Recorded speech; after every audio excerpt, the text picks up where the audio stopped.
La Lune, notre fidèle ami. Notre seul compagnon dans ce grand espace sombre et froid.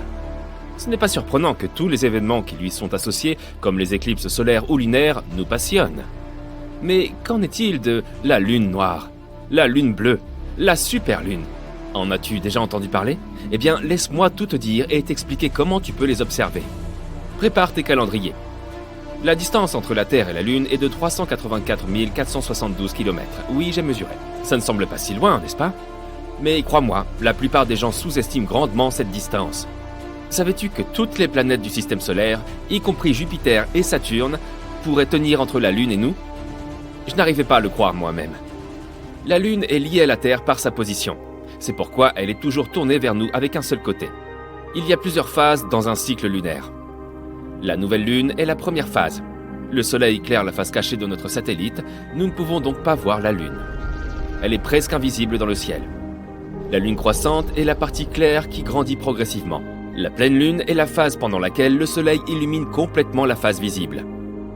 La Lune descendante est un déclin progressif de la partie lumineuse. Et enfin arrive une autre nouvelle Lune. Et le cycle entier recommence. Il y a 29,5 jours dans un cycle lunaire. Donc cela prend environ un mois si on fait abstraction du mois de février. Mais pourquoi est-ce que je te raconte tout ça? Pour que tu puisses mieux comprendre la Lune noire.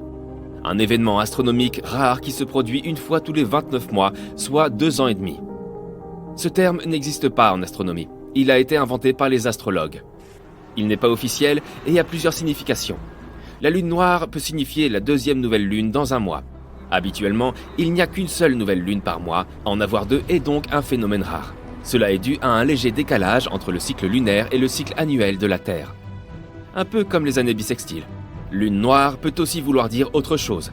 Par exemple, habituellement, il n'y a que 3 nouvelles lunes par saison. En gros, une nouvelle lune toutes les 30 jours. Cependant, s'il y en a 4, la lune noire signifie la 3e. Il existe également des significations moins populaires.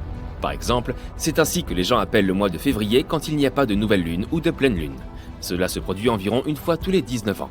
Mais qu'est-ce que cela a de si spécial? Le satellite est entièrement caché dans le ciel pendant une nouvelle lune normale. Mais pendant une lune noire, tu pourras voir sa silhouette sombre. Tu devras choisir un bon endroit sans lumière de la ville. Si tu habites dans une grande ville, tu auras du mal à la voir sans télescope. De plus, comme le ciel devient noir durant ce phénomène, tu pourras voir différentes constellations qui étaient cachées auparavant, ainsi que Jupiter et Vénus. La dernière fois que ce phénomène s'est produit, c'était le 30 avril 2022. Tu pouvais l'observer dans la plupart des régions des États-Unis, à l'exception des zones de l'heure du Pacifique, de l'Alaska ou d'Hawaï. Aloha! Oui, malheureusement, si c'est la première fois que tu entends parler de la Lune noire, tu l'as déjà raté. Tu devras maintenant attendre encore 2 ans et demi. La prochaine Lune noire aura lieu en septembre 2024 selon la méthode standard et le 19 mai 2023 selon la méthode saisonnière. Mais ne t'inquiète pas, tu pourras toujours voir un autre événement astronomique. Il était une fois une lune bleue. Je ne me moque pas de toi, je suis sérieux. Tu peux toujours voir la lune bleue. Enfin, pas littéralement, bien sûr. La lune ne devient pas bleue. C'est juste ce que les astrologues appellent la deuxième pleine lune en un mois. Les lunes noires et bleues sont similaires par définition, mais elles sont en fait opposées. Si la lune noire est une deuxième nouvelle lune rare dans un mois, la lune bleue est une deuxième pleine lune rare. Elles se produisent aussi toutes les deux tous les 29 mois. Pas si rare, n'est-ce pas? Il est assez ironique que cet événement soit nommé la lune bleue. Le folkloriste Philip Hiscock suppose que le terme lune bleue, dans sa version calendaire, a été inventé par l'almanach des fermiers du Maine en 1937. Un autre événement astronomique intéressant s'appelle la superlune. Fais le plein de télescopes et cherche des collines, car tu verras une lune exceptionnellement brillante et grande, comme celle que l'on voit seulement dans les films.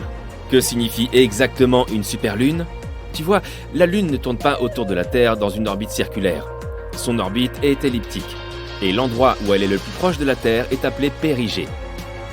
Une superlune est un phénomène qui se produit lorsque la pleine Lune coïncide avec le périgée. Pour cette raison, elle nous semble particulièrement grande et brillante. Son diamètre est 14% plus grand, et elle est 30% plus brillante que d'habitude. À ce propos, ce phénomène est souvent confondu avec l'illusion lunaire. Pendant l'illusion lunaire, la Lune est basse au-dessus de l'horizon et paraît visuellement plus grosse. Sur les 12 ou 13 pleines lunes annuelles, 3 ou 4 sont des superlunes. Mais la plupart d'entre elles ne sont pas très significatives. Tu ne verras probablement pas de différence du tout. Les plus intéressantes sont les grandes et rares superlunes. Pendant celle-ci, la Lune devient réellement grande. La dernière grande superlune s'est produite en 2016. Malheureusement, les superlunes de grande envergure sont rares et se produisent environ une fois tous les 18 ans. La prochaine se produira seulement en 2034, mais nous pouvons observer des superlunes plus petites assez fréquemment. En 2022, elles auront lieu le 14 juin et le 16 juillet. Il existe aussi un phénomène opposé appelé microlune. Tu as probablement déjà deviné ce que cela signifie. Il se produit lorsque la pleine lune est à son point le plus éloigné de la Terre. Ce point est appelé apogée. La prochaine microlune, en 2022, a eu lieu le 29 juin. En 2023, nous pourrons l'observer le 7 janvier, le 5 février et le 16 août. Bien sûr, tu n'es pas obligé de suivre chacun de ces événements. La plupart des gens sont plus intéressés par des éclipses lunaires et solaires. D'ailleurs, fais-tu partie des personnes qui confondent ces deux événements ? Fais le test. Mets cette vidéo en pause. Décris ce que signifient ces deux éclipses. Comparons ta réponse avec la définition correcte. Tu es de retour ? Ok. Donc, une éclipse solaire est un phénomène où la Lune recouvre entièrement ou partiellement le Soleil. Une éclipse solaire est possible uniquement pendant la nouvelle Lune, lorsque la Lune elle-même n'est pas visible. Beaucoup de gens pensent que cet événement est incroyablement rare, mais ce n'est pas tout à fait vrai. Une éclipse lunaire est un phénomène au cours duquel la Lune se trouve complètement ou partiellement dans l'ombre projetée par la Terre. L'éclipse lunaire peut seulement se produire pendant la pleine Lune, lorsque la Lune se trouve à proximité du nœud de son orbite. Si tu as deviné, bravo! Sinon, ne t'inquiète pas. Beaucoup de gens les confondent. En 2022, une éclipse solaire partielle aura lieu le 25 octobre. Elle sera visible en Europe, en Asie du Sud et de l'Ouest, en Afrique du Nord et de l'Est, et dans l'Atlantique. Comme je l'ai mentionné, une éclipse solaire totale n'est pas aussi rare que beaucoup de gens le pensent, mais le problème est qu'elle n'est pas toujours visible depuis n'importe quelle partie de la planète. Donc si tu veux voir cet événement, assure-toi de consulter le calendrier et de voir depuis quelle partie de la Terre tu pourras le voir. Et n'oublie pas des lunettes spéciales. Les éclipses lunaires sont cependant beaucoup plus fréquentes. Les éclipses lunaires partielles se produisent presque tous les mois, mais une éclipse lunaire totale aura lieu en 2022, dans la nuit du 7 au 8 novembre. Tu pourras la voir dans presque toutes les régions du monde, sauf en Afrique. J'ai entendu dire que les zèbres étaient carrément dégoûtés. La Lune est un satellite vraiment fascinant. Tu penses que c'est juste une petite boule de roche. Mais en réalité, il y a tellement d'événements intéressants qui lui sont liés. Quels événements lunaires rares as-tu vus ou veux-tu voir dans ta vie ? As-tu observé des événements astronomiques rares et fascinants ? N'hésite pas à les partager dans les commentaires.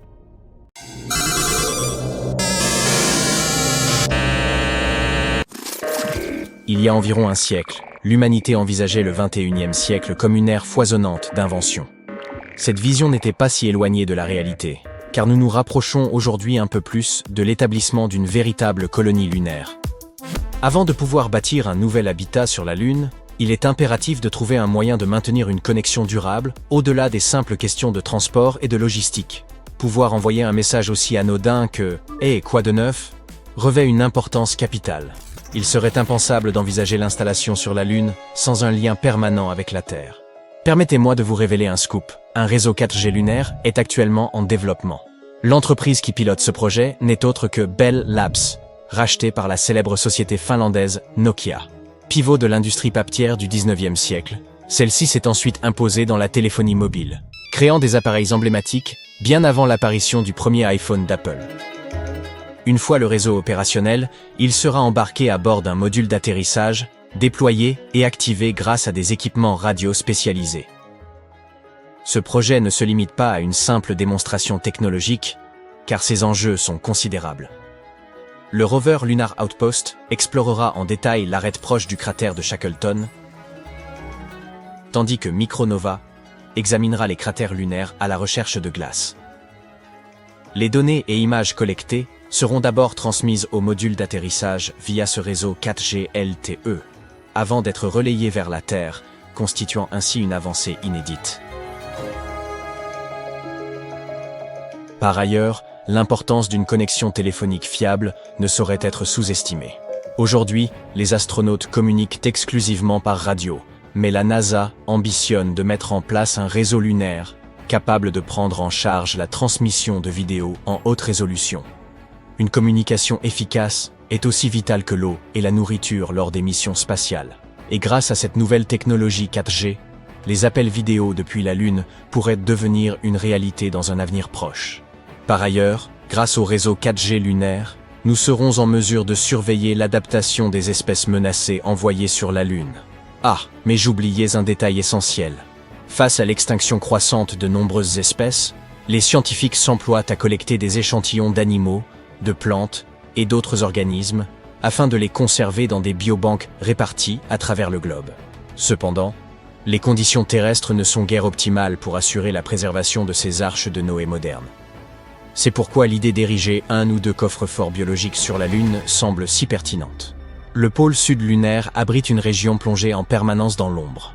Ce qui pourrait sembler être une heureuse coïncidence se révèle en réalité un atout majeur. Certains cratères lunaires pourraient offrir des températures avoisinant les -196 degrés, ce qui correspond aux conditions requises pour un stockage cellulaire à long terme. Dans un premier temps, le projet envisageait d'implanter cette voûte biologique dans les tubes de lave situés sous la surface lunaire. Mais cette option présentait des risques considérables. Une telle installation nécessiterait un système de refroidissement fonctionnant à l'énergie solaire, et toute panne imprévue pourrait avoir de terribles conséquences et entraîner la perte irrémédiable des échantillons. En revanche, en choisissant une zone perpétuellement ombragée, la voûte n'aurait besoin ni d'apport énergétique ni d'entretien. Une solution idéale. Aussi prometteur que cela puisse paraître, plusieurs défis demeurent. L'un des principaux obstacles est la poussière lunaire, omniprésente et capable de s'infiltrer partout. Si le stockage requiert des systèmes d'étanchéité, il sera indispensable de concevoir un mécanisme de protection, ce qui n'a pas encore été réalisé. Pour l'heure, ce projet relève donc davantage de la théorie que d'une solution concrète. Je sais que vous souhaitez découvrir des faits concrets, et non de simples concepts. En voici un pour le moins surprenant. La Lune regorge de déchets humains, méticuleusement empaquetés dans des sacs. Selon les estimations, près de 96 de ces sacs y reposeraient, et vous préféreriez sans doute ne jamais en ouvrir un. Néanmoins, leur contenu reste incertain. Toute une gamme de résidus biologiques pourrait s'y trouver. Ainsi, si un jour vous posez le pied sur la Lune et tombez sur l'un de ces mystérieux colis, mieux vaut réfréner votre curiosité et le confier aux scientifiques. Ils se disent impatients de pouvoir les étudier. L'humanité ne manque pas d'étonner, mais souvent pour de mauvaises raisons. Nous n'avons pas encore établi de colonie digne de ce nom sur la Lune, et pourtant, pas moins de 200 tonnes de détritus en jonchent déjà la surface. À croire qu'il s'agit davantage d'une chambre d'adolescents en désordre que d'un corps céleste. Aux côtés de ces sacs de déchets biologiques peu ragoûtants, on trouve des caméras, des perceuses, des serviettes, des brosses, des râteaux et une multitude d'objets techniques. Plus surprenant encore, une plume de faucon figure parmi ces reliques. Je vais vous expliquer pourquoi. Lors de la dernière sortie lunaire d'Apollo 15, David Scott a réalisé une démonstration à l'aide d'une plume de faucon et d'un marteau visant à illustrer la théorie de Galilée. En l'absence de résistance de l'air, tous les objets tombent à la même vitesse. Parmi ce bric-à-brac, on trouve une véritable œuvre d'art, ce qui permet d'affirmer que, si la Lune n'héberge encore de musée, elle peut du moins se targuer d'abriter une petite exposition. L'équipage d'Apollo 15 y a déposé une figurine en aluminium de 8,5 cm de haut, conçue par l'artiste belge Paul van Hooijdonk. Baptisée « L'astronaute tombé », elle repose sur le sol aux côtés d'une plaque commémorative rendant hommage aux astronautes et cosmonautes ayant contribué à l'exploration spatiale. Mais l'inventaire des objets insolites disséminés sur la Lune ne s'arrête pas là. Si jamais vous vous trouviez en manque de liquidité, sachez qu'une liasse de billets de 2 $ y a tout simplement été oubliée. Depuis 1969, année où l'homme a foulé la Lune pour la première fois, une grande quantité de données a été collectée. Pourtant, c'est en 1609 que notre satellite a été observé à travers un télescope pour la première fois. Mais qu'en est-il de son âge véritable ? Pour répondre à cette question, il convient d'examiner les origines de la Lune. Au milieu des années 80, une conférence organisée à Hawaï a réuni des scientifiques afin de percer ce mystère. De leurs travaux a émergé une hypothèse fascinante. La Lune se serait formée à partir des matériaux issus de la Terre. Un objet de la taille de Mars aurait percuté notre planète. projetant dans l'espace d'immenses quantités de matière en fusion. Avec le temps, ces débris se seraient agglomérés pour donner naissance à l'astre que nous connaissons. Cette théorie permet d'éclaircir de nombreux mystères. Par exemple, la taille réduite du noyau de fer lunaire constituait autrefois une énigme. La réponse est désormais évidente. La Lune s'est formée à partir de la couche externe de la Terre, pauvre en fer. Quant à sa croûte pâle, les minéraux les plus légers ont simplement flotté à la surface lorsque la Lune en fusion a commencé à se solidifier. À l'origine, la Lune se trouvait bien plus proche de la Terre, mais elle s'éloigne progressivement d'environ 5 cm par an. Déterminer précisément l'époque à laquelle elle s'est formée demeure complexe. Les échantillons rocheux rapportés par les missions Apollo ont permis d'estimer leur âge. Les plus anciens remontent à environ 4,35 milliards d'années, soit quelques 200 millions d'années après la naissance du système solaire. Cela dit, il n'existe pas de consensus absolu sur la date exacte de la formation de la Lune. Certains chercheurs estiment que ces roches indiquent un âge d'environ 4,35 milliards d'années. Toutefois, d'autres spécialistes de la formation planétaire suggèrent que la plupart des matériaux constitutifs du système solaire primitif se sont agrégés bien avant cette période. Selon eux, un impact aussi tardif ayant donné naissance à la Lune semble peu probable, ce qui laisse entendre que notre satellite pourrait être encore plus ancien. Autre élément intriguant, au fil de son éloignement de la Terre, la Lune aurait connu des épisodes de réchauffement intense, semblables à ceux observés sur Io, l'une des lunes volcaniques de Jupiter.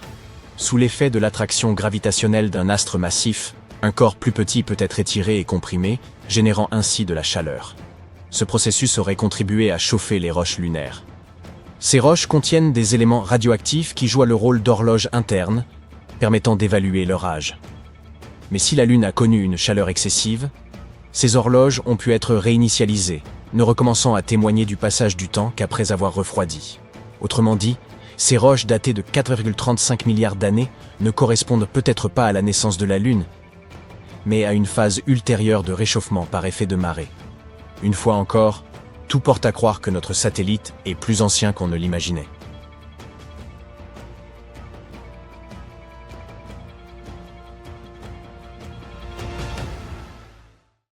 La Lune rouille, et il y a de fortes chances que ce soit à cause de la Terre.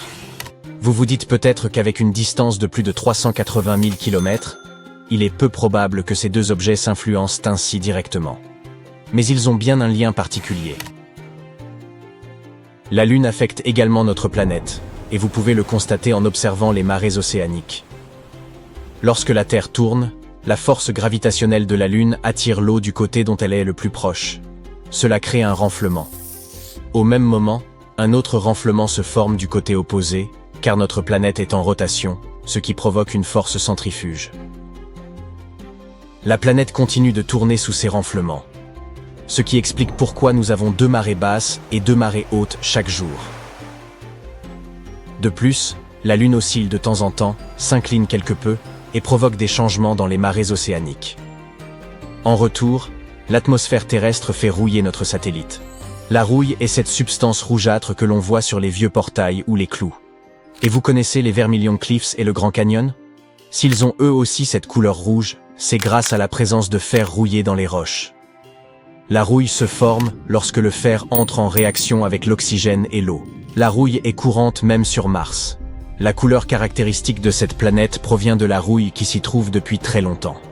C'est ainsi que la planète rouge a reçu son surnom. On a du mal à imaginer que la Lune puisse être un endroit qui rouille facilement, car elle est sèche et n'a pas vraiment d'atmosphère. Mais un véhicule spatial a étudié la Lune en 2008 et a détecté des spectres, des longueurs d'onde de la lumière, qui se reflétaient sur les différentes surfaces de la Lune.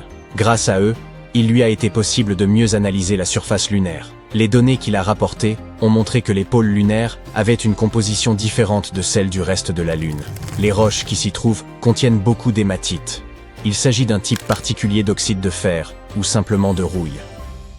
Personne ne s'attendait à cela, car il ne devrait pas y avoir autant de rouille sur la Lune, compte tenu des conditions qui y règnent. Mais nous savons qu'il y a de l'eau à la surface de notre satellite. C'est pourquoi de nouvelles théories ont vu le jour sur les différents minéraux que la Lune pourrait cacher. Il est possible qu'ils se soient formés à la suite d'une réaction de l'eau avec les roches. Pour que le fer prenne cette teinte rouille, il a besoin de ce que l'on appelle un oxydant.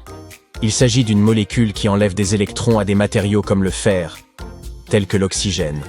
Mais le vent solaire frappe constamment la Lune et apporte de l'hydrogène avec lui. Or, l'hydrogène a l'effet inverse. Il donne des électrons aux autres molécules. La Terre dispose d'un bouclier contre le vent solaire, notre champ magnétique. Mais la Lune ne dispose pas d'une telle protection, et, pour cette raison, la rouille ne devrait pas pouvoir se former à sa surface. Mais ce processus se produit quand même, et c'est peut-être la faute de la Terre. La Lune elle-même n'a pas d'atmosphère susceptible de fournir suffisamment d'oxygène pour que le fer rouille. Mais apparemment, notre planète est assez généreuse, et fait don d'une partie de sa propre atmosphère. L'oxygène de notre atmosphère voyage jusqu'à la Lune en suivant la queue de la magnétosphère. Il s'agit d'une longue extension du champ magnétique terrestre qui peut atteindre la face cachée de la Lune. C'est précisément là que se trouve la majeure partie de l'hématite que nous avons évoquée. Lors d'une pleine Lune, la queue de la magnétosphère bloque 99% du vent solaire, qui devrait normalement influencer davantage notre satellite. C'est comme si un rideau temporaire recouvrait sa surface, ce qui laisse le temps à la rouille de se former. Mais il y a encore un élément important qui est nécessaire à l'apparition de la rouille: l'eau. Vous ne trouverez pas facilement d'eau si vous décidez de vous promener un jour sur la Lune. La plus grande partie de l'eau est gelée et cachée dans des zones qui sont toujours dans l'ombre et au froid. Ces zones sont très éloignées de l'endroit où l'hématite a été découverte, et il est donc difficile de savoir comment l'eau est arrivée là. Mais il y a une idée intéressante. Les particules de poussière qui viennent frapper la Lune pourraient libérer des molécules d'eau enfermées dans la couche superficielle du satellite. C'est ainsi que l'eau se retrouve mélangée au fer. Nous ne savons pas exactement de quoi sont composées ces particules de poussière, mais il se peut qu'elles transportent elles aussi de l'eau. En touchant la surface lunaire, elles pourraient créer de la chaleur, ce qui stimulerait le processus d'oxydation et entraînerait la formation de rouille. Ainsi, notre planète fait certaines choses qui modifient la Lune, mais les humains ont aussi leur influence. Une sonde qui s'est posée sur la surface lunaire en 1959 a été le premier objet fabriqué par l'homme à toucher la Lune. C'est également à cette époque que nous avons commencé à modifier la Lune de manière imprévisible. Les scientifiques appellent cela le Anthropocène lunaire. Il s'agit d'une analogie avec l'Anthropocène terrestre, une période au cours de laquelle l'activité humaine a eu un impact important sur la planète. Il n'est pas possible de déterminer un point de départ précis pour le début de cette période. Mais nous savons aujourd'hui que les actions que nous avons menées au cours de notre existence ont réellement modifié l'environnement de notre planète. Personne ne vit encore sur la Lune, mais nous y avons déjà laissé des traces. Après l'arrivée de l'homme sur la Lune, nous y avons effectué de nombreuses missions. Nous avons laissé des atterrisseurs et des drapeaux, déplacé le sol lunaire, apporté des balles de golf, du matériel scientifique et même des déchets humains. Quels sont les projets pour l'avenir? Envoyer d'autres missions sur la Lune et même éventuellement créer une infrastructure où certains d'entre nous pourraient vivre, étudier les ressources de la Lune et les renvoyer sur Terre. C'est pourquoi il est important de parler de l'Anthropocène lunaire pour nous rappeler que nous devons être responsables et prendre soin de notre héritage. De nombreuses personnes ne comprennent pas pourquoi nous voyons parfois la Lune pendant la journée. Certains croient même qu'il s'agit d'un phénomène nouveau qui n'existait pas auparavant, notamment depuis qu'on a commencé à partager des images à faible résolution de ce qui ressemble à une pleine lune en plein milieu de la journée. D'autres pensent que le soleil n'est plus de la même couleur qu'avant. Il aurait été plus jaune. Le soleil n'a pas changé de couleur. Il est toujours bleu-vert. Mais il est possible que nous l'ayons vu plus jaune lorsque nous étions plus jeunes, parce qu'alors, la pollution n'était pas aussi importante. Quant à la Lune, nous pouvons la voir aussi bien la nuit que le jour. Elle est plus brillante la nuit parce qu'il n'y a pas de lumière provenant du soleil. Mais ce n'est pas comme si elle disparaissait pendant la journée. Elle est toujours là, mais nous ne la voyons pas pendant la phase de la nouvelle Lune. Cette phase dure quelques jours et, pendant cette période, la Lune se rapproche du soleil. La lumière diffusée par le soleil rend notre satellite moins visible. En ce qui concerne les phases de la Lune, elles sont faciles à reconnaître si vous savez y prêter attention. Tout d'abord, il y a la Lune noire, qui peut avoir plusieurs significations. Selon l'une des définitions, elle se produit lorsqu'il y a 2 nouvelles lunes en un mois. Une autre affirme que la Lune noire survient lorsqu'il n'y a pas de nouvelle lune dans le mois, et cela n'arrive qu'en février. La Lune bleue n'est pas désignée ainsi en raison de sa couleur. Il s'agit de la 3e pleine lune d'une saison qui en compte 4. Une superlune se produit lorsqu'une pleine lune coïncide avec le moment où la Lune s'approche le plus de la Terre sur son orbite elliptique. C'est pourquoi elle paraît plus grosse que d'habitude. Parfois, vous pouvez lever les yeux vers le ciel nocturne et apercevoir une sphère rouge inquiétante. Il ne s'agit pas d'un signe annonciateur de la fin du monde ou de la présence de loups-garous. Mais c'est vrai, la lune de sang est une bonne source d'inspiration pour ce genre d'histoire. En réalité, il s'agit simplement d'un événement astronomique au cours duquel notre planète projette une ombre rougeâtre sur la Lune. Cela se produit lorsque la Terre s'interpose entre la Lune et le Soleil, ce que l'on appelle une éclipse lunaire totale. Le petit compagnon de la Terre capte une partie de la lumière rouge provenant de notre atmosphère. C'est pourquoi vous voyez cette couleur spécifique. Le 23 août 2023, une date mémorable, marquée par l'atterrissage historique du vaisseau spatial indien Chandrayaan-3 sur le pôle sud de la Lune, une région qui nous est invisible depuis la Terre. Pourquoi cette zone lunaire intrigue-t-elle tant les scientifiques? La réponse réside dans son trésor caché, de la glace lunaire. Ce secteur est supposé en contenir davantage que le pôle Nord. L'enthousiasme des scientifiques est donc compréhensible. Cette glace constitue une précieuse source d'eau gelée, essentielle pour établir une base lunaire permanente, voire même pour alimenter des missions à destination de Mars. Les scientifiques connaissent l'existence de cette glace depuis plus de 2 décennies, depuis qu'une sonde spatiale de la NASA est tombée dessus par accident au cours d'une mission. Puis, en 2018, l'agence spatiale a partagé ses conclusions et confirmé avec certitude l'abondance d'eau dans le pôle sud lunaire. Imaginez les futurs colons lunaires exploitant cette ressource afin de soutenir la vie dans ce désert spatial aride. Par ailleurs, en décomposant l'eau en oxygène et en hydrogène, nous pourrions obtenir de l'air et du carburant pour fusées. Cela rendrait les missions lunaires plus réalisables et autonomes. De plus, cette glace ancestrale, peut-être aussi vieille que la Lune elle-même, offre une fenêtre fascinante sur le passé, susceptible de révéler les mystères profonds de la Lune et de la Terre. Mais il s'avère que l'eau n'est pas du tout rare dans l'espace. De nombreuses planètes pourraient potentiellement abriter la vie. Nous le savons grâce à la détection de vapeurs d'eau autour des étoiles, dont la composition est remarquablement similaire à celle de l'eau présente dans notre propre système solaire. Cette découverte suggère que l'eau sur Terre provient initialement de l'espace. Elle se forme autour des étoiles dans un nuage de vapeur extrêmement chaud, puis se transforme en glace, qui se fixe à de minuscules particules de poussière. Ces particules s'agglomèrent au fil du temps pour devenir de plus gros objets, comme des comètes et des planètes. Certaines de ces formations, en effet, deviennent les corps célestes de notre propre système solaire. C'est ainsi que l'eau se répand à travers l'univers. Et c'est probablement ainsi qu'elle est arrivée sur notre planète, et sur la Lune. Les scientifiques pensent que la glace lunaire pourrait avoir voyagé jusqu'ici il y a bien longtemps, peut-être transportée par des astéroïdes riches en eau qui ont percuté la surface lunaire. Tout cela a de grandes implications pour nous. Le pôle sud de la Lune représente un site idéal où établir une base lunaire durable. Imaginez des dômes en briques, connectés par des tunnels souterrains, et peuplés de gens s'affairant à pianoter sur des ordinateurs. D'autres parcouraient le paysage lunaire dans leur Jeep, en route pour extraire de précieuses ressources. Nous avons quelques idées vraiment intéressantes sur la manière de construire cela.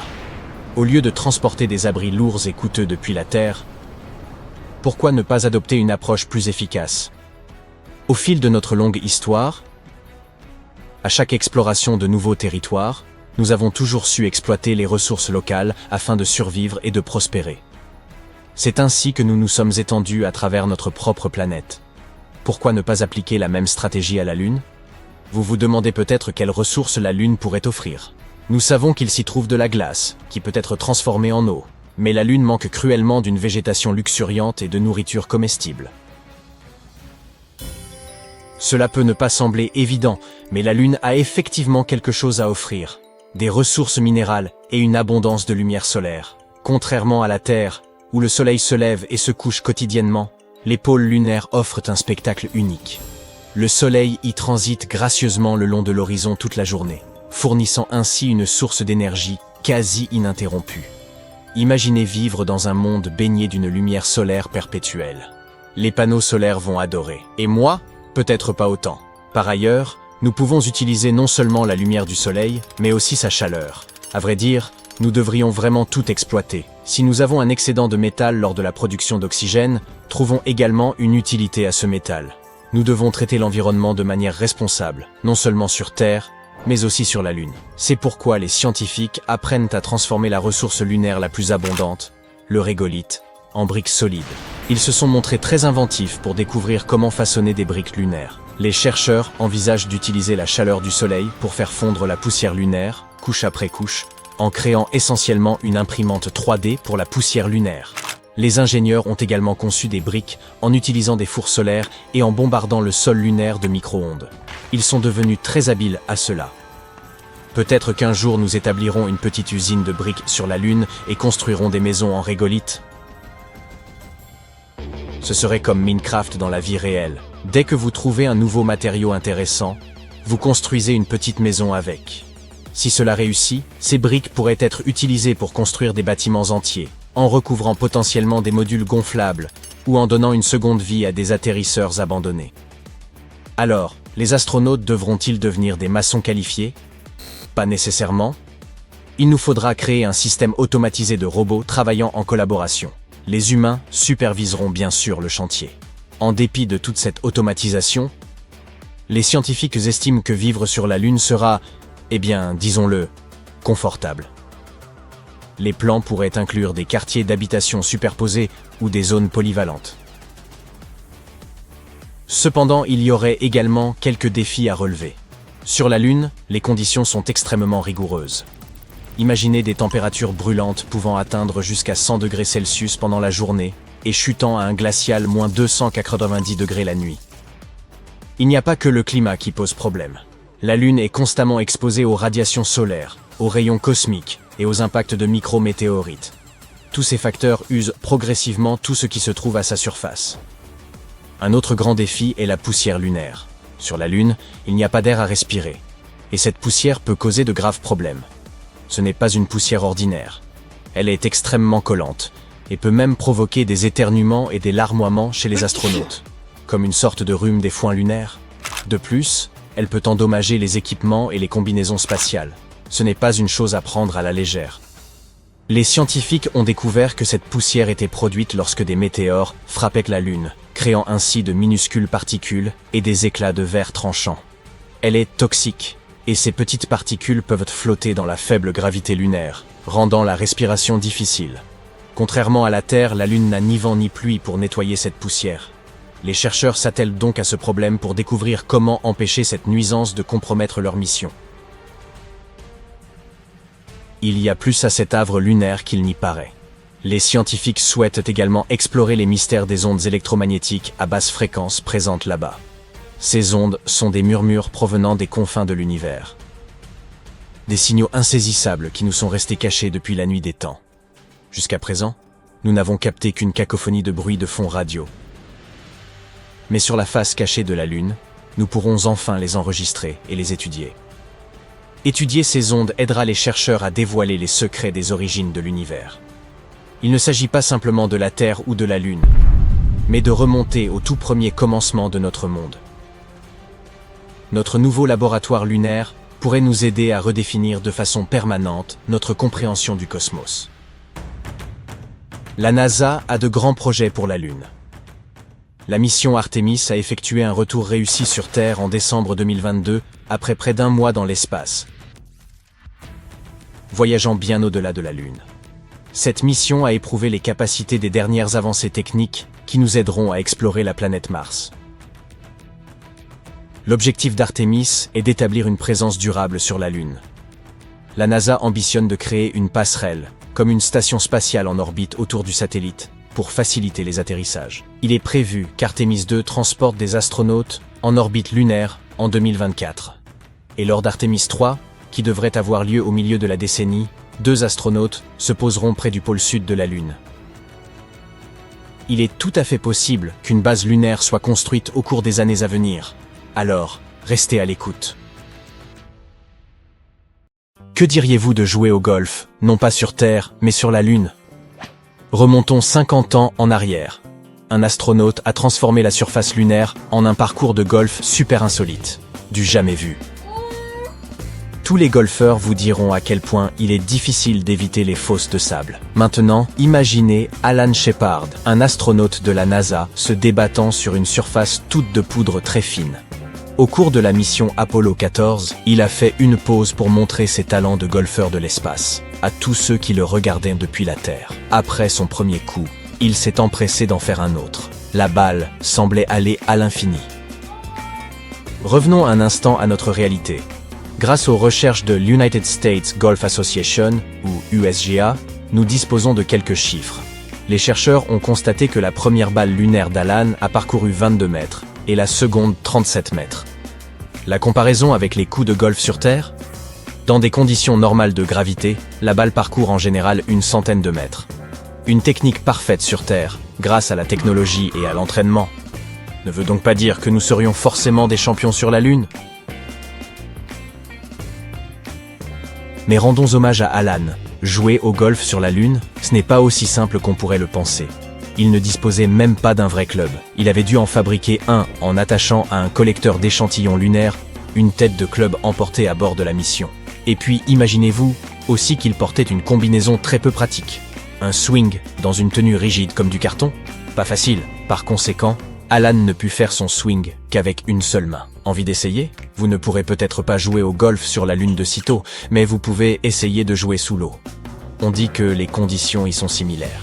Mais les choses deviennent encore plus intéressantes. L'USGA ne s'est pas contenté de croire Alan sur parole.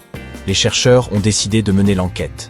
Pour commencer, ils ont utilisé des images hyper sophistiquées de la mission Apollo 14. Ils ont également utilisé les images de haute qualité prises avec la Moon Camera de la NASA, lancée en 2009. À l'aide de ces images, ils ont pu retracer le trajet de ces deux balles de golf. Alan est tombé amoureux de son club de golf lunaire, et il l'a rapporté sur Terre. Rien de plus normal, me direz-vous.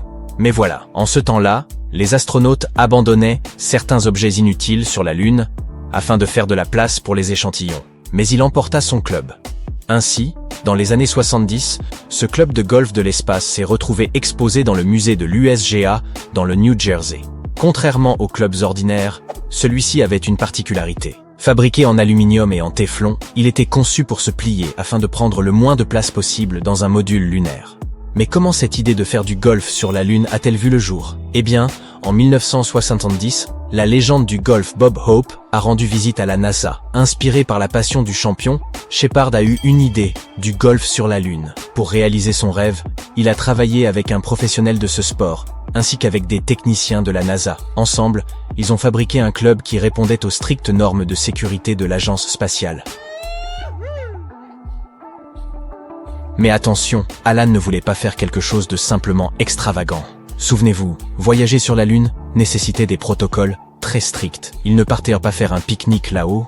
Alan s'est donc assuré que les responsables de la NASA étaient d'accord avec cette petite partie de golf impromptue. Au début, ils furent sceptiques, mais ils donnèrent finalement leur feu vert après qu'Alan ait exposé son plan. Il leur a promis qu'il ne jouerait que si tout se passait bien lors de la mission. Déterminé à atteindre la perfection, Alan s'est préparé comme un champion. L'histoire raconte qu'il enfilait sa lourde combinaison spatiale et allait s'entraîner dans des endroits secrets. Des décennies plus tard, il pense encore à son escapade lunaire. Il est le seul golfeur à avoir jamais swingé sur la Lune. Les astronautes n'ont pas seulement laissé des balles de golf lors de leur voyage. Ils ont en fait abandonné un grand nombre d'objets sur la Lune entre 1969 et 1972, l'année du dernier alunissage. Chaque fois que vous admirez la Lune, souvenez-vous qu'il y a là-haut une jolie photo de famille, d'énormes gadgets scientifiques, une petite statue, un tas de sacs de déchets, et, aussi, quelques drapeaux américains. Les années ont passé, et techniquement, ces objets sont toujours sur la Lune. Mais dans quel état, nous l'ignorons. Les conditions sont plutôt difficiles sur la Lune. Certains objets avaient une place spéciale dans le cœur des astronautes, mais devaient quand même être abandonnés. Mais bon, laisser certaines choses signifiait qu'ils pouvaient ramener des échantillons très précieux. Vous connaissez bien ça. C'est comme quand vous devez faire de la place dans votre valise pour vos souvenirs à la fin des vacances. La NASA a-t-elle une liste complète des choses abandonnées sur la Lune? Non, pas vraiment. En fait, une équipe a essayé de créer une liste de tous ces objets. Et ils ont pu compter jusqu'à 600 articles appartenant à la seule mission Apollo 11. Et c'est sans compter les célèbres empreintes de pas de Neil Armstrong et Buzz Aldrin. Le matériel scientifique constitue l'essentiel des objets les plus volumineux sur chaque site d'atterrissage. Il y a par exemple des pièces de modules et des instruments permettant l'étude du sol lunaire. Mais on trouve aussi de très beaux témoignages. La plaque d'Apollo 11, ou un disque spécial contenant des messages de dirigeants du monde entier. Certains affirment que les astronautes ont également emporté des médailles en souvenir de cosmonautes héroïques, et qu'ils ont même laissé un rameau d'olivier en or, symbole de paix. Les missions lunaires ultérieures furent un peu plus amusantes, comme celle d'Alan Shepard et sa partie de golf. Mais c'est Charlie Duke qui remporte la palme de l'émotion. Lors de la mission Apollo 16, il a laissé une photo de sa famille Billabo. Il voulait ainsi qu'ils fassent eux aussi partie de l'aventure. Cependant, ces photos n'ont probablement pas bien vieilli en raison de la forte exposition de la Lune au rayonnement solaire. Il y aurait même un musée d'art, là-haut sur notre satellite. Je m'explique. On y a déposé une petite œuvre d'art appelée le Moon Museum. C'est une puce en céramique de la taille d'un ongle. Elle a été créée par un artiste nommé Forrest Myers. Ce minuscule objet présente des œuvres d'art miniatures de 6 artistes de talent. Parmi eux, on trouve par exemple le célèbre Andy Warhol, l'artiste de génie connu pour ses boîtes de soupe emblématiques et ses portraits de célébrités. Forrest Myers a déclaré qu'il voulait que son mini-musée soit déposé sur la Lune. Mais il y avait un problème. Les responsables de la NASA n'étaient pas d'accord. Cependant, Myers a déclaré dans la presse qu'il avait remis sa puce à un ingénieur travaillant sur la mission Apollo 12. Selon Myers, cet ingénieur a secrètement caché le musée de la Lune sur une des jambes de l'atterrisseur. Au cas où vous ne l'auriez pas encore compris, ces atterrisseurs lunaires ne reviennent pas sur Terre après leur mission. Prenez ceci avec des pincettes, cependant, car la NASA n'a jamais confirmé cette histoire. Vous vous demandez peut-être, mais pourquoi ont-ils laissé toutes ces choses? Parfois, c'était dans un but précis, d'autres fois, c'était purement pratique. À un moment, on a dit que lors de la mission Apollo 11 par exemple, une décision devait être prise. Les astronautes devaient rapidement déterminer ce qui était essentiel pour leur voyage de retour. Et ils ont dû créer une espèce de décharge, laissant à cet endroit tout ce dont ils n'avaient plus besoin. Abandonner des choses sur la Lune n'est pas si différent ce que nous faisons sur Terre. Tout comme les archéologues font des fouilles pour en apprendre davantage sur nos ancêtres, les objets laissés sur la Lune marquent le passage de l'homme sur le satellite. Certains objets avaient rempli leur mission. Par exemple, le mât du drapeau, ou la caméra ayant servi à diffuser ces pas de géants si célèbres. Et de nombreux outils utilisés par les astronautes pour collecter des échantillons ont été laissés sur place. Car il y avait des choses bien plus précieuses à rapporter sur Terre, des cailloux lunaires. En ce qui concerne l'état actuel de tous ces objets, les scientifiques ne sont pas tous d'accord. Nous savons que l'observateur lunaire de la NASA a détecté certaines de leurs ombres, et qu'ils sont donc toujours là-haut. Le matériel de travail avait été construit pour durer. Il se pourrait donc qu'il soit en bon état. Mais tous ces objets personnels, ils sont probablement méconnaissables aujourd'hui. La NASA a des projets incroyables pour la Lune. À commencer par son prochain programme lunaire ambitieux, Artemis II par exemple. L'objectif est de faire atterrir des astronautes, dont la première femme et le premier homme de couleur, sur la Lune d'ici 2024. Artemis vise à établir une présence durable sur la Lune.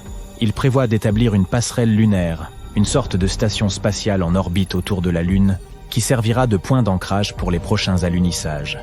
Et n'oublions pas les atterrisseurs lunaires. Les scientifiques développent actuellement la puissante fusée du système de lancement spatial, qui propulsera le vaisseau Orion, transportant à son bord des astronautes vers la Lune. Et puis, il y a le système d'alunissage humain, ou HLS, un atterrisseur lunaire de pointe qui se posera délicatement sur la surface de la Lune, permettant aux astronautes de l'explorer et d'y mener des expériences scientifiques étonnantes. Cette fois-ci, la NASA ne fait pas cavalier seule. Elle s'associe à des partenaires internationaux, comme l'Agence spatiale européenne, pour faire de ce rêve lunaire une réalité. Mais tous ces rêves merveilleux pourraient être gâchés par quelque chose qui semble tout petit et insignifiant à première vue.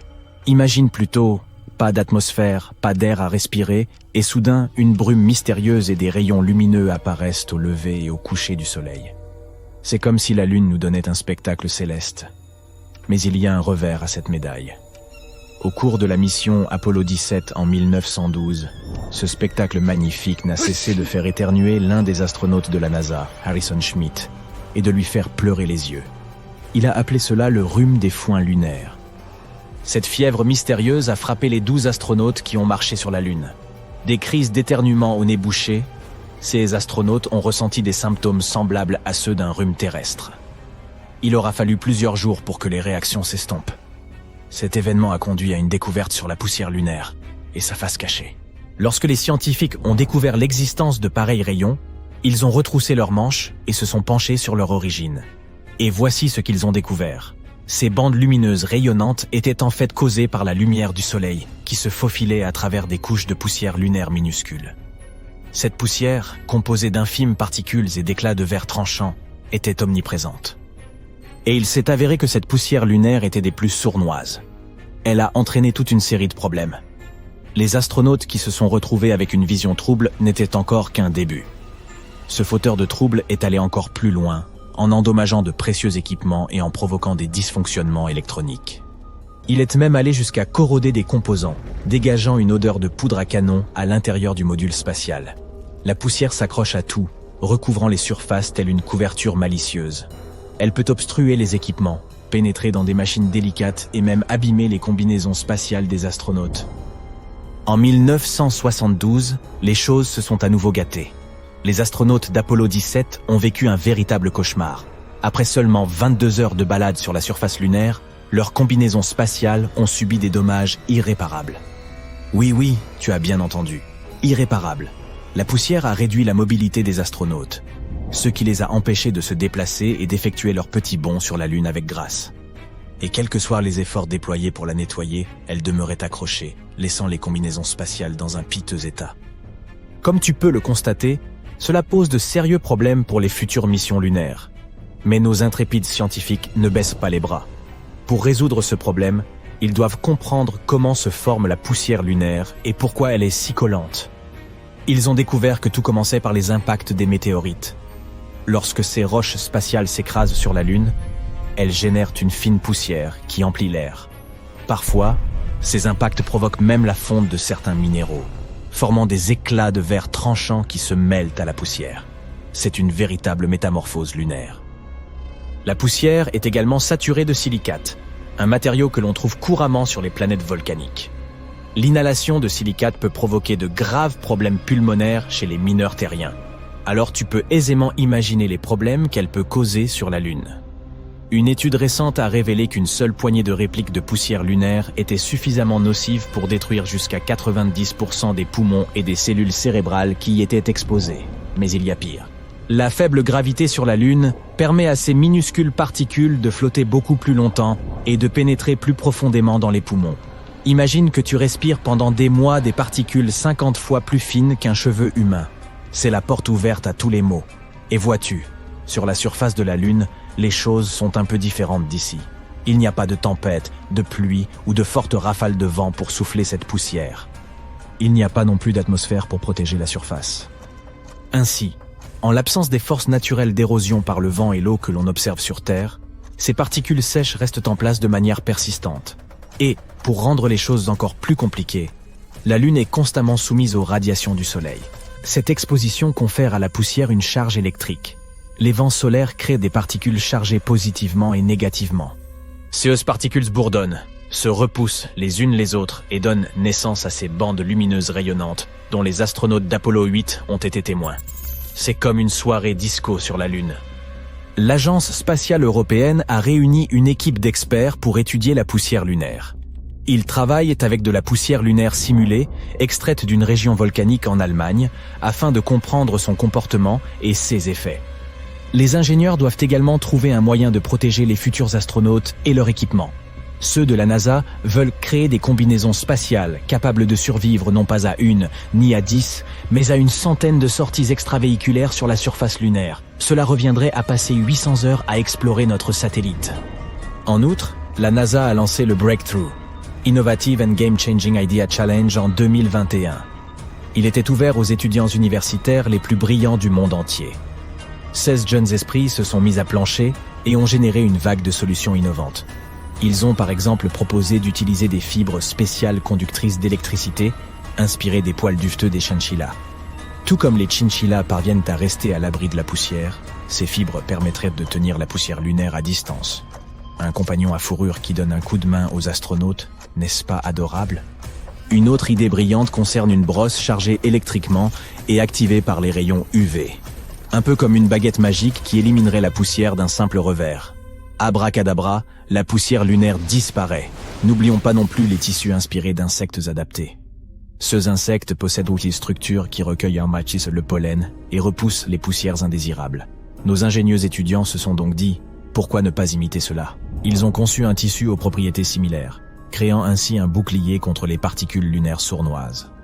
Ce qui est remarquable dans ces idées, c'est qu'elles utilisent tout le pouvoir de la charge électrique pour lutter contre la poussière. Elles la repoussent astucieusement des combinaisons spatiales, les gardant propres et indemnes. Même si toutes ces trouvailles semblent excellentes, les scientifiques de la NASA ont mis au point une autre solution, encore meilleure, les nanotubes de carbone. C'est une excellente façon de révolutionner le tissu des combinaisons spatiales. Qu'est-ce qui rend ces nanotubes de carbone si spéciaux? Ils possèdent des super-pouvoirs étonnants. Tout d'abord, ils sont supraconducteurs, ce qui signifie qu'ils peuvent conduire l'électricité comme pas deux. C'est comme si un éclair se retrouvait emprisonné dans un tube microscopique. De plus, ces nanotubes de carbone sont plus résistants que les météorites les plus coriaces. Ils ont la capacité de résister à l'hostilité de l'environnement lunaire, où même un grain de poussière peut causer des problèmes. Imagine une combinaison fabriquée dans un matériau plus résistant que la cape de Superman. Les scientifiques de la NASA ont donc décidé d'intégrer ces extraordinaires nanotubes de carbone dans le tissu de la combinaison spatiale. Des électrodes ont été soigneusement intégrées dans la couche extérieure du tissu, ce qui en fait un atout non négligeable. Mais comment se débarrasser de la poussière lunaire? C'est là que la science électrisante revient à la charge. Lorsqu'elles sont activées par un courant alternatif spécial, ces électrodes créent de puissants champs électriques. Ceux-ci fonctionnent comme des aimants, repoussant les particules de poussière chargées et non chargées loin de la combinaison spatiale. Imagine une sorte de soirée dansante, où les particules de poussière seraient les invités indésirables et où les champs électriques sont les videurs, qui les escortent rapidement vers la sortie.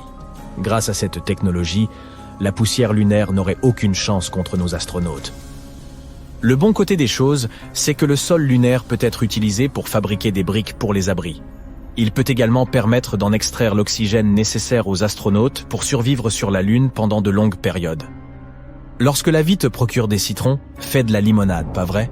Encourageons donc l'équipe de rêve de la NASA qui se lance dans cette quête lunaire épique. Espérons qu'ils parviendront à leur fin et que la prochaine mission lunaire ne posera pas de problème majeur. Restez donc à l'écoute. Bon, j'abandonne officiellement l'espoir que la Lune soit faite de fromage. Ce n'est même pas du Gouda. Notre boule préférée, ou banane incurvée, ou moitié de pièces de monnaie selon la phase dans laquelle elle se trouve, est composée de différentes couches, tout comme la Terre. Et l'une de ces couches est le noyau interne. Il y a une vingtaine d'années, les scientifiques ont étudié la rotation de la Lune. À partir de leurs données, ils ont conclu qu'elle avait un noyau externe fluide. Mais le noyau interne était difficile à étudier. Ils ne savaient pas s'il était solide comme de la roche ou en fusion comme un liquide chaud. Mais tout est plus clair aujourd'hui. Les astronomes ont pu recueillir des données lors des différentes missions, notamment la mission Apollo, au cours de laquelle les astronautes sont allés collecter des informations importantes. Ils ont utilisé une technique spéciale afin d'obtenir des données sismiques. Cela consiste à étudier la façon dont les ondes sonores se déplacent dans les objets. Prends l'exemple des séismes sur notre planète. Lorsqu'un séisme se produit, il crée des ondes dans le sol. Les scientifiques peuvent détecter et analyser ces ondes pour en savoir plus sur notre planète.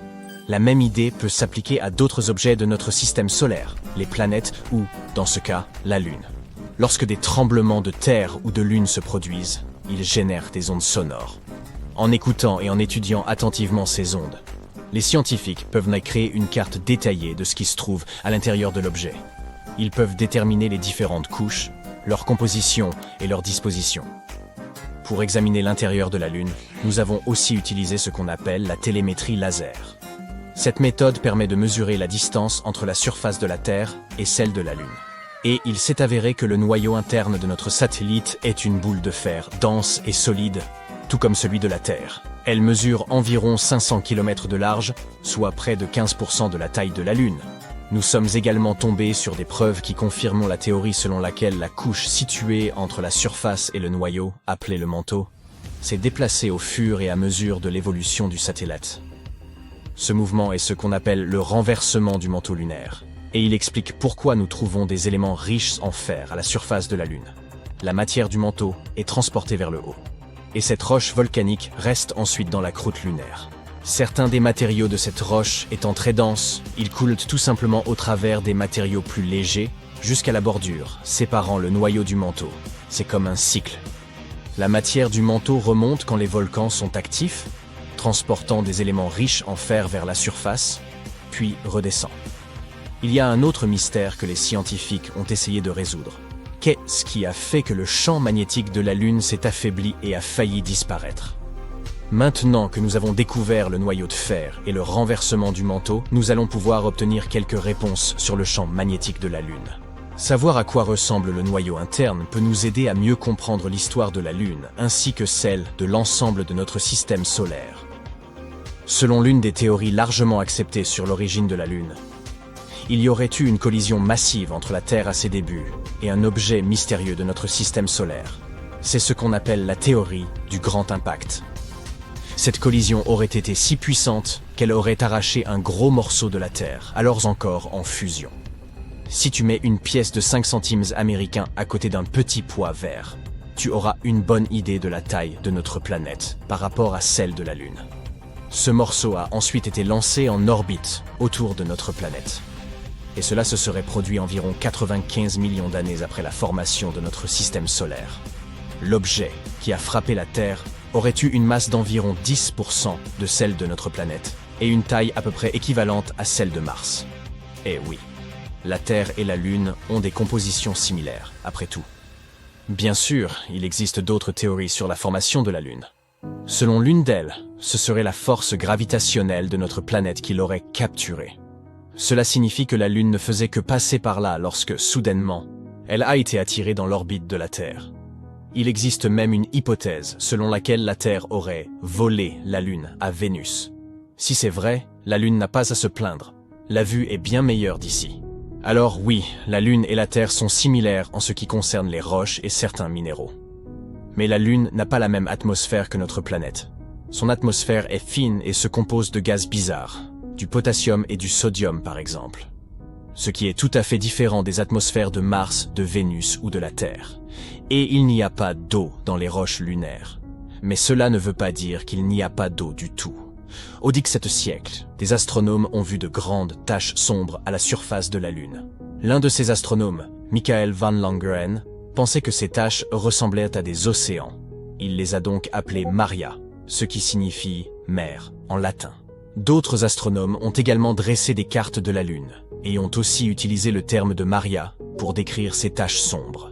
Par exemple, Mare Tranquillitatis se traduit par « mer de la tranquillité ». C'est là qu'Apollo 11 s'est posé.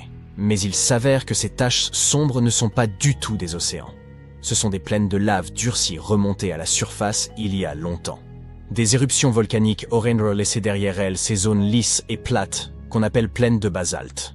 À la fin du XIXe siècle, un observateur, William Pickering, a examiné la Lune et découvert qu'elle n'avait pas d'atmosphère. Sans atmosphère, il n'y a pas de nuages ni d'air pour empêcher l'eau de s'évaporer. Les scientifiques pensaient donc que s'il y avait eu de l'eau sur la Lune, elle aurait disparu tout de suite. Ils pensaient que la Lune était totalement sèche. Mais en 1961, un physicien, Kenneth Watson, a eu une idée différente. Il a découvert qu'il pouvait y avoir de l'eau sur la Lune, dans des zones appelées cratères d'obscurité éternelle. Ce sont des endroits où le soleil ne brille jamais, et qui restent donc sombres en permanence. De la glace d'eau pourrait y exister parce qu'il y fait extrêmement froid. La glace ne s'évaporerait tout simplement pas. Mais quand les astronautes des missions Apollo se sont rendus sur la Lune, 1969-1972, ils ont ramené des échantillons de sol, et les scientifiques n'y ont trouvé aucune trace d'eau. Alors, tout le monde s'est remis à croire que la Lune était complètement sèche. Dans les années 90, la NASA a examiné ces cratères et a trouvé de fortes concentrations d'hydrogène, ce qui voulait dire qu'il pouvait y avoir de la glace sur les pôles. Ils n'en étaient pas sûrs. Alors ils ont continué à creuser et, au bout d'un moment, ils ont trouvé de l'hydrogène à l'intérieur de minuscules perles de verre volcaniques. Il n'y a pas de volcan actif sur la Lune aujourd'hui. Ce qui signifie qu'il y avait sans doute de l'eau à l'époque où c'était le cas, il y a très longtemps. Et il se peut même qu'il y en ait eu beaucoup au tout début de l'existence de la Lune. En 2020, la mission Sophia de la NASA nous a montré ce que nous cherchions depuis très longtemps. Il y a bel et bien de l'eau sur la Lune. Il s'avère qu'elle a été cachée dans les grains de poussière et qu'elle colle à la surface dans les zones de la Lune éclairées par le Soleil. Il n'y a donc pas d'océan comme sur Terre, mais il y a au moins quelque chose. Mais une question demeure. Comment l'eau est-elle arrivée là ? Il semble que la Lune ait connu quelques déboires lors de sa formation, comme sans doute la plupart des planètes et des lunes de notre système solaire. Il est donc possible que de l'eau soit apparue à la suite de collisions avec des comètes, et peut-être même que d'autres comètes en apportent davantage encore aujourd'hui. Une situation véritablement chaotique. Des micrométéorites glacées entrent en collision avec la surface de la Lune, et la poussière crée un désordre encore plus grand en interagissant avec les vents solaires. Nous espérons en apprendre plus à ce sujet, car, comme nous le savons, qui dit eau dit aussi inévitablement vie.